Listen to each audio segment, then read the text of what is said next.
Welcome to our 20th annual Chowder and Chatter. That's very, very impressive, and I'd like to, on behalf of our Historical Society, again, thank RBC and our friends, the Williams family, who are certainly go-getters and have done a lot for the town, including the Historical Society.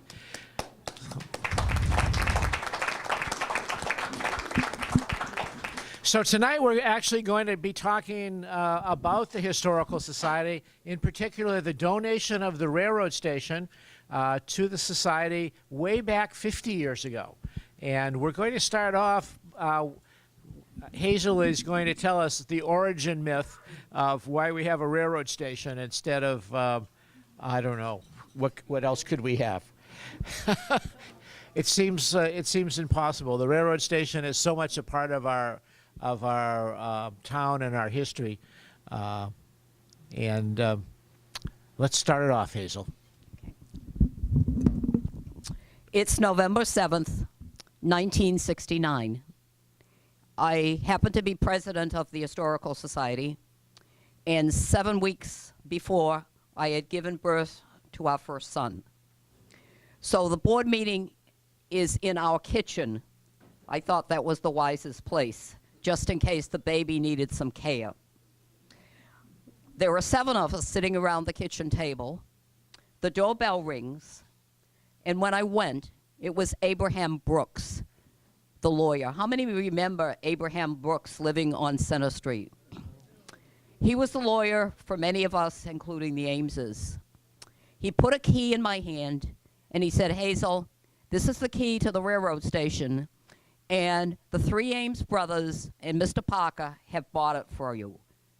And he left before I could even say thank you. You could just imagine the shock that someone is giving us the railroad station. The 7 of us decided, obviously, we would go and see if it were really true. We had 2 flashlights in the house. Duncan Oliver had 1. So 7 of us with 3 flashlights, and obviously Dave stayed home with the baby, went. Miracle 1. The key fit, and the door opened, and that was a total shock. When we went in, the second shock was, even though we knew it hadn't been used for 10 years, it looked like somebody left work that afternoon and left papers all over to take care of tomorrow. In other words, that there had been no kind of cleanup. Obviously, the station, New York, New Haven, Hartford, had gone bankrupt. And the Ameses bought it, and Mr. Parker, in a silent auction. You have to picture 7 people, 3 flashlights. The only thing I think we were disappointed, well, A, there were no utilities, but it was all painted a horrible green. New Haven green, and who were we to criticize? I just was overcome by the color. But that's the least. We decided to go upstairs. And if you know the stairs, they bend. So picture 7 people, 3 flashlights, going up those stairs. And when we got to the top, again, it looked like it had been just left as it was the day before. I tripped. I tripped over a mattress, because in those days, the engineer, conductor, would stay overnight.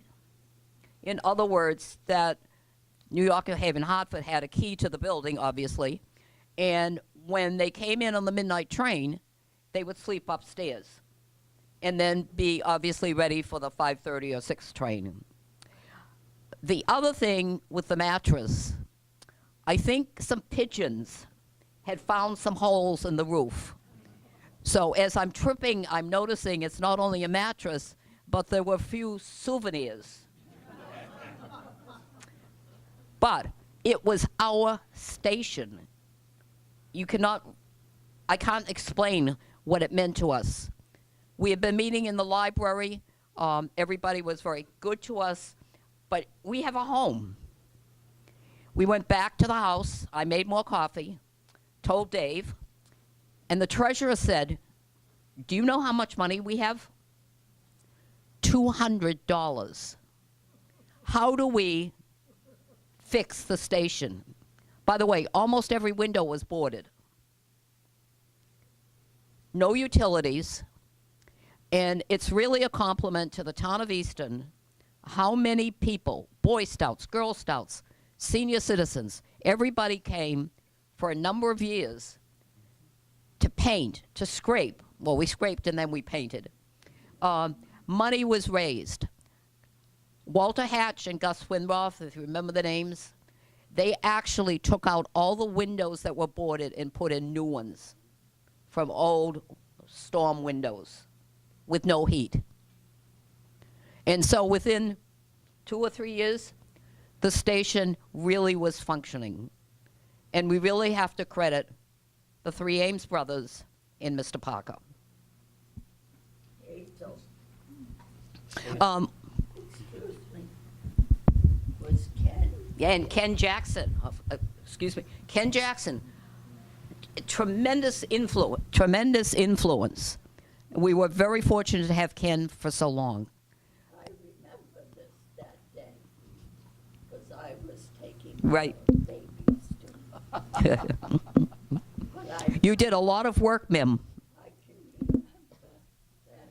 Right. It's like it was yesterday. Well, luckily I was just a kid, so I wasn't there. It was a few years later, and not that many years later, that I came on board, and all the paint was not gone.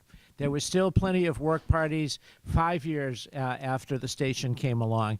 And when we took off the New Haven green, we also took off the original paint that Mr. Richardson had put on there and exposed the wonderful, clean, beautiful oak that is the trademark of the station now. So if you come down to the station and look around, you'll still see a speck of green paint here or there. And if you look in back of some of the seats on the side, you can still see the stain that Mr. Richardson put there that didn't get painted over. It's been a wonderful project, and at the end of the evening, I want to announce something that we're going to be doing with the station that we'll be asking folks to get involved with relatively soon. So let's continue on the journey, and we're going to turn it over to Heidi Ames, who is representing the family of John Ames II. We had invited John III, our former representative, but he was unable to be here tonight, and thank you, Heidi, for standing in for him.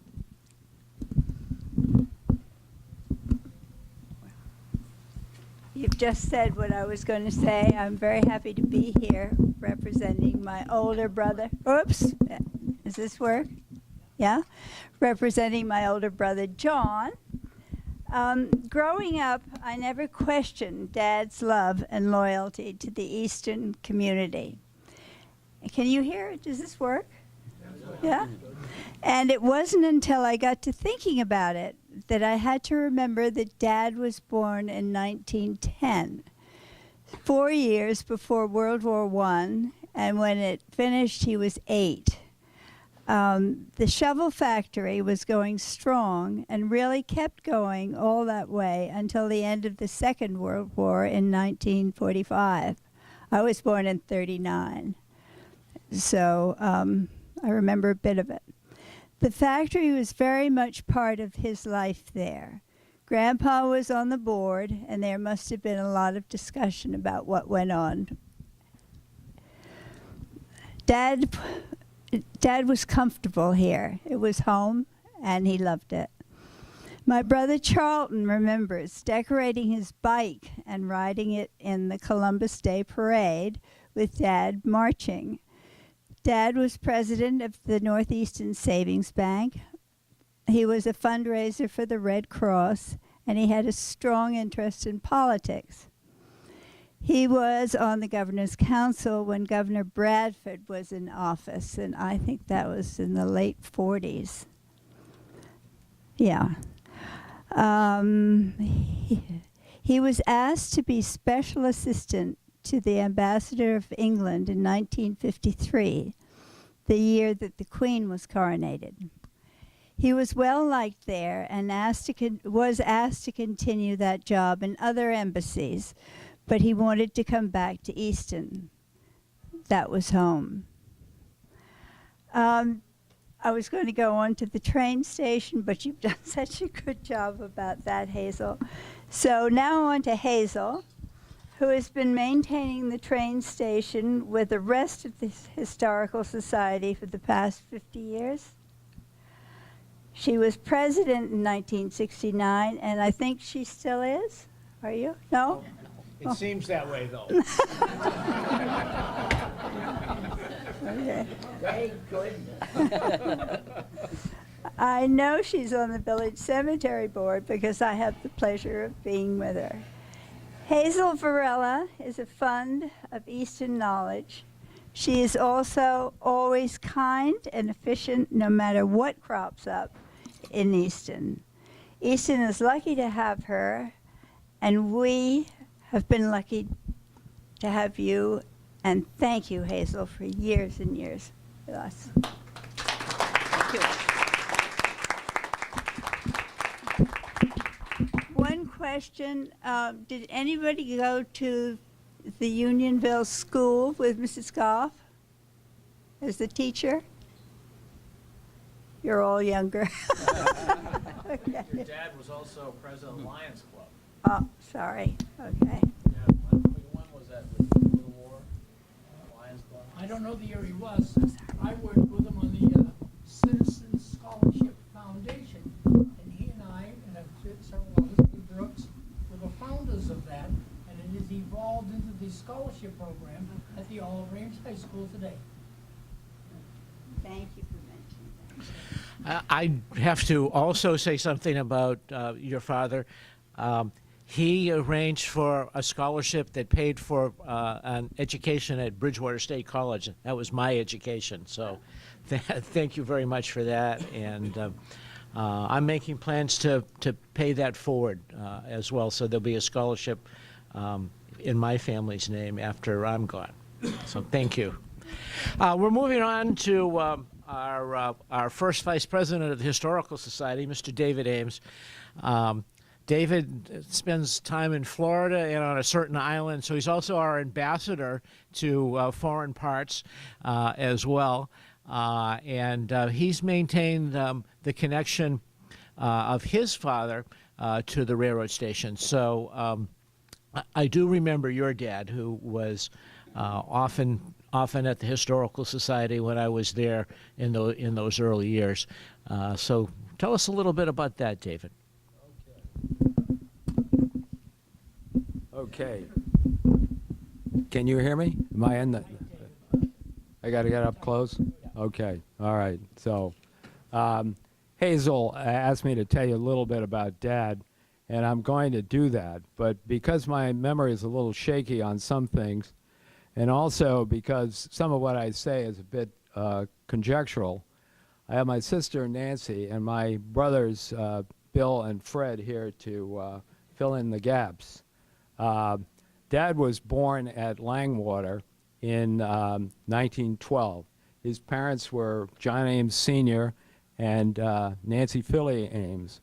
At Dad's birth, as Heidi says, Easton was a much smaller place, not more than about 5,000, and most of the population was clustered in North Easton. The shovel shops at that time were still owned by the family and employed several hundred people.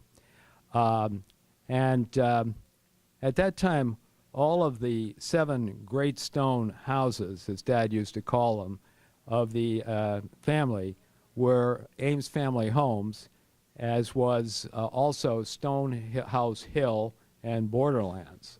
The concentration of family in Easton in those days made a lasting impression on Dad.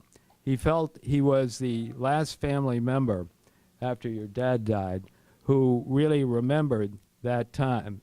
And I think it was one reason why he felt so strongly about his family and their history.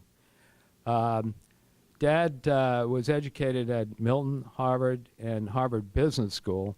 He was very loyal to all three, and he was active in fundraising for them all his life. He was an adventurous guy. He climbed the Matterhorn at age 15, and it was just after an appendicitis operation. He went hunting, took long hunting trips in British Columbia, through parts of British Columbia that had never really been adequately mapped. He sailed his boat in the Bermuda race of 1940, except that because of the scare of Nazi submarines around Bermuda, they didn't go to Bermuda. They went to Halifax, Nova Scotia. Before World War II, Dad worked at the Shovel Company in Parkersburg, West Virginia, right after he graduated from college. And on his last day, he made a shovel himself personally. He was in the location. I went there, Sally and I went there years ago, and it's exactly the way it must have been when he was there. They didn't put a lot of money in improving that facility. And you could see this one little booth, really, and the handles would come in one side and the blades in another. And the person in the booth was responsible for joining the blade and the handle.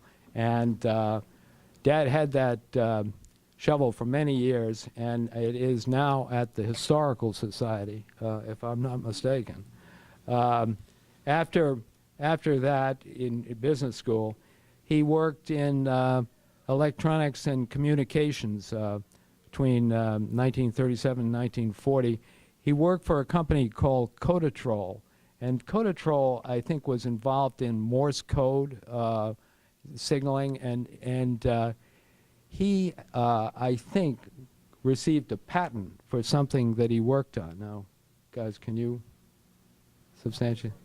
I think he did. This is based on, I had the opportunity to look at a lot of his papers after we moved out of the house at 35 Oliver Street, and I think I saw something about that. Anyway, moving on. Dad was I think, a very patriotic man, and in 1940 he saw that a war was coming, so he joined the Navy. And because of his background in communications and electronics, he was assigned to the Navy code room.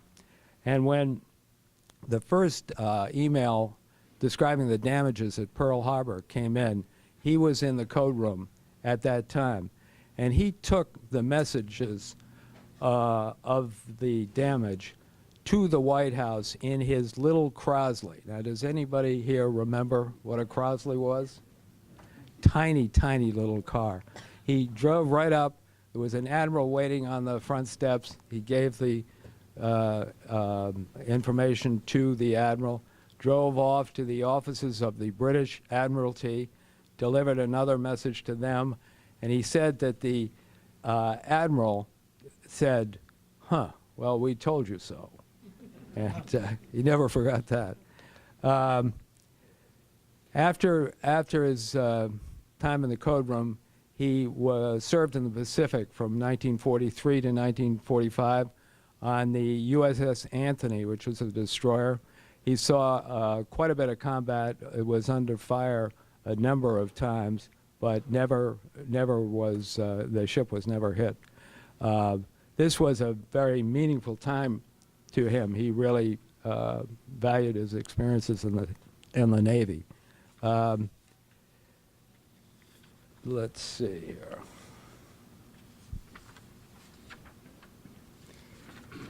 Dad was married in December 1940. I came along in 1941. Bill in 1943. We were living at 24 Main Street when Dad returned from the Navy. Nancy was born in 1947 when we moved across the street at 25 Main, and Fred in 1952 when we were at 35 Oliver Street. At the end of the war, Dad was, I think he was still an adventurous guy. He was tech-oriented, very loyal. You know, he was committed to his family, his town, schools, and country. Responsible with a strong sense of duty. And he faced some big decisions about his life. What career should he choose? Electronics or finance? Easton, how much time does it make sense for him to put into his Easton activities? And then leisure. Was he still going to go on these Bermuda races and big game hunting? Or was he going to have a more family-oriented leisure time? Well, between 1945 and 1948, he dealt with those issues. With a wife and 3 kids by 1948, I think he chose, probably reluctantly, to spend most of his leisure time with his family, and he gave up the big adventures of his youth. He opted for finance over electronics when he chose to work for the Fiduciary Trust Company. And while he made some lifetime friends at Fiduciary, he really didn't like the work. And one day, he was told to go up to New Hampshire and meet with a client. When he got up there, he found that the client, who was an elderly lady, wanted advice on what color her new Buick should be. And after that, he decided this was not the business for him, and he resigned. But fortunately, in 1948, things began to come together for him in Easton. He was named the president of the First National Bank of Easton. He was appointed to the library board, I'm sure with strong urging by Aunt Minnie, who he was very fond of and who really took an interest in Dad. And then he was elected to the school committee. His involvement in all these quickly deepened. He was elected to the boards of Unity Church, the Village Cemetery, and Frothingham Park. He served on and chaired the Finance Committee and the Citizen Study Committee, and he became a member of, later on, he became a member of the Stonehill Advisory Board, and still later a trustee. I'm sorry, thank you. I knew it was important to have you guys here. So the challenges he faced, really a lot of them were related to the steady, strong population growth between 1940 and 1990. They stressed everything Dad was involved in Easton, the bank, the town, and family institutions particularly. With respect to the bank, growing the bank was really vital to providing the services necessary to stay competitive in the expanding market after World War II. Dad was the president of the First National Bank of Easton from 1948 to 1958. The bank grew quite nicely, but it still really wasn't going to be successful on its own. So in 1958, he merged the bank with the First Machinists, and he was chairman of that bank, First Machinists, from 1958 to 1971. And we remember many evenings when Dad would talk about what was going on at the bank, and this issue or that issue, and why did we hire this guy, so on and so on. The First Machinist Bank was further merged into Bay Bank in 1971, and Dad was a director of Bay Bank from 1971 to 78. In respect to the family institutions, in addition to the pressures the population put on them, there are also stresses from aging buildings and systems and fragmented endowments. The library in Frothingham Park were most affected by the rising population of Easton. The library had far more people coming in and using the place than ever had, and Frothingham Park was all of a sudden supporting a school that was, 3 or 4 times bigger than it was when it was originally opened, and it just was overwhelmed by supporting the baseball team, the football team, the track team, the tennis team, the field hockey team, and it was a hard go for the park in the 60s. However, with the cooperation of the town,